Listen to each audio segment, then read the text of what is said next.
Jordi Nomen és professor de Filosofia i Ciències Socials a l'Escola Sadako de Barcelona, és llicenciat en Història Contemporània, té un postgrau en Ciutadania Activa i un màster en Filosofia. És autor de llibres com Educar en temps difícils, de l'editorial Octaedro, o El nen filòsof, de l'editorial Arpa. Bon dia, Jordi. Bon dia, Anna. Què tal? Com es crea el pensament crític des de l'escola? Mira, d'entrada el pensament crític és una dimensió del pensament. El pensament té diverses dimensions i el pensament crític és una d'aquestes dimensions. I bàsicament el que fa és dubtar de tot allò que es troba al davant, no? És com una profilaxi, és un dubte sistemàtic sobre el que ens estan presentant i d'entrada intentar arribar a la veritat i per tant utilitzar el mètode científic, per exemple, no? Fer hipòtesis, intentar comprovar aquestes hipòtesis i una cosa molt important, intentar diferenciar els fets de les opinions, que això és bàsic per tenir un bon pensament crític, no? Adonar-se'n que els fets són evidències i es poden datar i es poden demostrar i en canvi les opinions són de cadascú, no? I per tant hi ha opinions que són respectables i opinions que no són respectables i això també val la pena dir-ho, no? I el pensament crític és el que busca establir aquestes diferències i aquests criteris. A Educar en temps difícils parles de la importància que l'alumnat es mogui entre l'adversitat. El paper del docent, quin seria, on estaria aquesta línia per trobar l'equilibri entre acompanyar-lo i alhora donar-li llibertat? A veure, jo crec que la nostra societat tendim a sobreprotegir els nens, les criatures, tant els nens com els adolescents. I jo crec que això és un greu error, perquè, esclar, només deixant clar que la realitat té atzar i que té adversitat, podem protegir-los veritablement. Si els amaguem que hi ha elements negatius en la vida, quan se'ls trobin, perquè se'ls acabaran trobant, el resultat serà que no sabran com afrontar-los. Per tant, hem de preparar-los perquè entenguin que es pot fracassar i que no passa res, que s'ha d'aprendre a gestionar aquesta adversitat i el fracàs quan es dona, i que no passa res, que créixer és això, és adonar-se'n que la realitat no és només d'un color, sinó que té molts matisos. Això també forma part del pensament crític, per tant, aquest veure matisos, i això és molt important de cara a que quan es troben amb l'adversitat sàpiguen com gestionar-la. Si sempre els posem una bombolla, quan esclati aquesta bombolla de vidre estaran indefensos i indefenses. Hem de procurar que vegin que el món té les seves zones d'ombra i de foscor. Entenc que això també tindria a veure amb un concepte que tu defenses, que és el d'educar per la ciutadania. Clar. Què més inclouria? No? Parlaríem de coeducació, de cures, de medi ambient. Quins serien els eixos bàsics? Bé, mira, bàsicament educar per la ciutadania jo entenc que vol dir educar en ser responsable, i responsable vol dir de mi mateix, dels altres i del medi ambient, per tant és una responsabilitat global, i per altra banda ser proactiu, implicar-se, no només quedar-se mirant, no? La ciutadania vol dir participació, vol dir implicació, vol dir qüestionament també, no? L'altre dia ho parlàvem a la classe de geografia, no? Hem de qüestionar el poder, quan aquest poder no es fa amb mesura, sinó que es converteix en un poder injust. Això ho hem de qüestionar i hem de saber que nosaltres a les nostres mans tenim aquesta sobirania de poder protestar i ser inconformistes, no? Si no fem uns adolescents, per exemple, inconformistes, estem perduts, perquè d'adults ja sabem que després es va aplacant una mica aquesta idea, no? Però d'adolescent has de ser inconformista i has de veure la injustícia i has de combatre-la, perquè això és el que et fa ser una persona en creixement. I com a docent, com es complementa, pensant en l'aprenentatge, aquesta barreja entre raó i sentiments, emoció? Mira, jo crec que és molt important treballar la raó i l'emoció. La raó és el que dèiem abans del pensament crític, de treballar hipòtesis, de fer molt diàleg a la classe. Jo crec que el diàleg ha de presidir molt les classes. I jo crec que l'alumnat el que hauria de fer, en la meva opinió, és primer jo treballo i després fem un feedback tots junts amb el professor i fem un diàleg al voltant d'allò que hem treballat. I no al revés, no? El professor explica, i perquè quan el professor explica els alumnes donen per bo habitualment el que el professor explica i per tant ja no hi ha diàleg possible, tu ja has donat la solució. En canvi, si van treballant ells i elles, I després fem aquest feedback, què heu trobat? Jo us proposo aquesta pregunta, creieu que el que heu trobat respon a aquesta pregunta? El diàleg hauria d'entrar molt més a les classes perquè és un recurs fonamental del pensament crític. I després hi ha l'emoció. És a dir, està clar que l'emoció és la base de l'aprenentatge. Tot mestre sap que en el moment en què fa un vincle amb el seu alumne, aquest comença a aprendre, i no abans. La vinculació amb l'alumnat és bàsica perquè aprenguin. I és el mateix que passa exactament amb la matèria. Si jo m'enamoro de la matèria, si a mi aquesta matèria m'impacta, m'enamoro en positiu, o de vegades m'impacta en negatiu. Si nosaltres treballem als camps de concentració nazis no serà un impacte en positiu, serà un impacte de caram, què va passar, no? Però aquest impacte emocional és el que fa que es fixin les coses. I això nosaltres mirem una pel·lícula i per què ens arriba? Doncs perquè ens impacta. Llegim un llibre, ens passa exactament el mateix. Llegim un poema, un vell poema, ens passa exactament el mateix.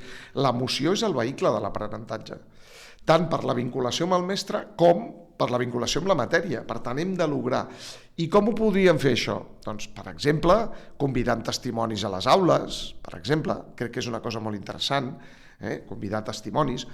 L'altre dia veia un vídeo, precisament avui que estem celebrant el 8 de març, Dia de la Dona, a Gran Bretanya el que fan és portar uns estris d'una sèrie de persones, d'oficis, i pregunten als nens i nenes petits, més o menys entre 5 i 7 anys, qui serà el protagonista de tots aquests estris. Clar, són estris de bomber, de cirurgià, de no sé què.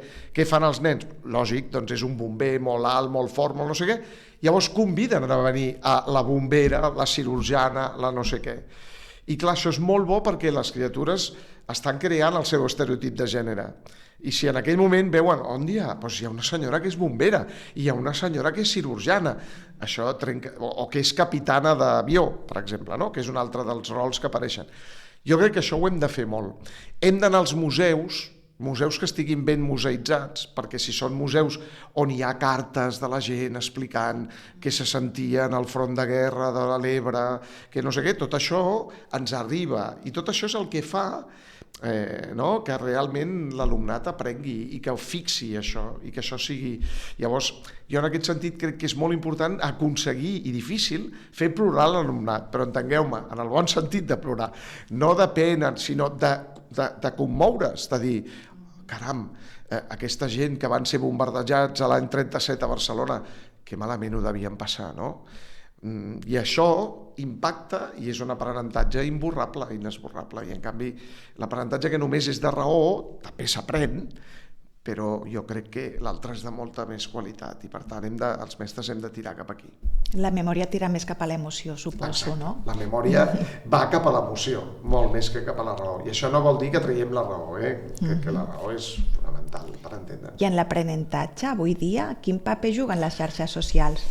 A veure, aquesta és una molt bona pregunta. Doncs, d'entrada, les xarxes socials podrien jugar un paper extraordinari en l'aprenentatge si féssim un bon ús.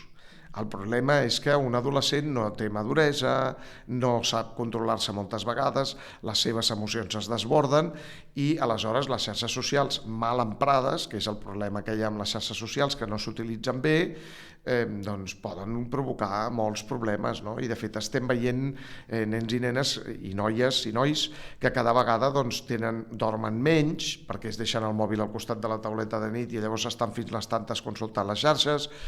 Hem de fer una educació digital de forma important i imminent a les escoles, perquè les xarxes estan i no marxaran, és evident que hi són. I com qualsevol mitjà poden ser una forma d'apertura al món i tal, però necessitem una bona educació digital. Quin ús n'hem de fer? Mostrar, per això el pensament crític és l'última defensa d'això, mostrar com ens pot manipular un vídeo, com un vídeo pot falsejar la realitat, com ens pot enganyar, no? Estem en una era en què la veritat cada vegada serà més difícil de descobrir i només amb sentit crític serem capaços, no? Dubtant d'allò i intentant veure d'on surt allò, pensant abans de donar-li el clic, no? Perquè preocupa molt aquest enganxe que hi ha per part de molts adolescents a les xarxes socials. Aquest pensament crític i donar veu a l'alumnat té a veure amb la participació infantil i juvenil, no? Suposo que tan necessària a les institucions, als barris, al centre educatiu. Per la teva experiència com a docent durant prop de 40 anys, hi ha una tendència cap a l'individualisme o encara hi ha una tendència cap a la importància de lo col·lectiu?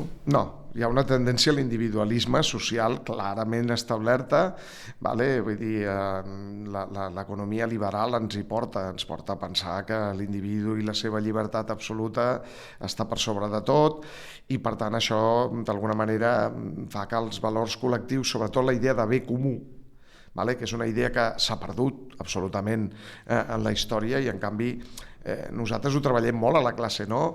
I els costa molt veure que el bé comú no està fet de desig, sinó de necessitats. I per tant el bé comú és de mínims, no és de màxims. I per tant vol dir que hem de cedir tots una mica per poder arribar a aquests mínims comuns. Això els costa molt de veure, perquè evidentment va a contracorrent a la nostra societat, que és molt, molt individualista. Però és clar, que jo penso que és l'única manera de preservar, entre altres coses, la democràcia. Si no som capaços d'establir que l'ésser humà ha de pactar amb un altre ésser humà i arribar a uns mínims consensos comuns en què tots les necessitats i els drets estiguin respectats, doncs la democràcia se'ns acaba.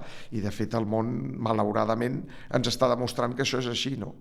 Que les postures autoritàries estan creixent d'una manera brutal perquè mostren una solució senzilla, ràpida i individualista.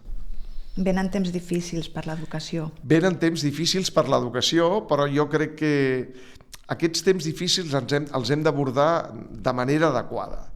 És a dir, hem de tenir clar per què serveix l'escola. Jo crec que això és molt important. I l'escola serveix per treballar la interioritat, que jo crec que és un valor importantíssim, no? La interioritat de l'alumne. Un interior d'una persona robust la protegeix de moltes coses. Inclou el pensament crític, la creativitat, moltes coses. I després també hem de treballar l'exterioritat. Aquest vincle comú, aquesta ciutadania, aquesta responsabilitat, no? De ser responsables. El que ens deien, almenys a mi m'ho deien a casa, no? Deixa't les coses millor que les has trobat. O sigui, a casa meva aquest era un mantra que em van educar en ell, no? De dir, escolta, quan vagis a un lloc, mira de deixar les coses el millor que l'has trobat. I també em deien, i no ho facis perquè t'estan mirant, fes-ho perquè això et fa ser més digne. I aquest és el missatge que hem de transmetre, jo crec, que el professorat als nostres alumnes, no? Les coses no es fan perquè els altres ens mirin, es fan perquè creiem, són els nostres valors, els nostres principis, i això ens dona dignitat i integritat. No? I per tant hem de canviar una mica aquest missatge que surt al món i conquereix el món, que està molt bé, jo crec que està molt bé dir-los que conquereixin el món, però també se'ls ha de dir, escolta, surt al món i fes el bé, surt al món i millora'l per a tothom, no només per a tu, no? I en aquest sentit és el que publicava, aprofito que et tinc davant, gràcies, fa uns dies, parlant del manifest de les humanitats, no? És el que deia, jo vull un metge que miri el malalt, que si jo sóc el malalt, miri el malalt, no la malaltia. Jo vull, això, una cirurgiana que digui, escolti'm, jo ara, i que cuidi el malalt, no només vegi, efectivament, professionalment, hem de tallar aquí, hem de suturar allà. No, jo no vull això. Aleshores, jo crec que molta gent no vol això, sinó que volem un món més humà, i per això és necessari conrear les humanitats, i és necessari que l'escola eduqui en aquesta interioritat, però també en l'exterioritat. Interioritat per ser fort i forta, i exterioritat per fer un món millor, per fer un món més humà, perquè l'estem perdent, aquesta humanitat. La tecnologia ens l'està rebassant. Moltes gràcies, Jordi Nomen, autor de Educar en temps difícils. Fins la propera. Gràcies, Anna, a tu.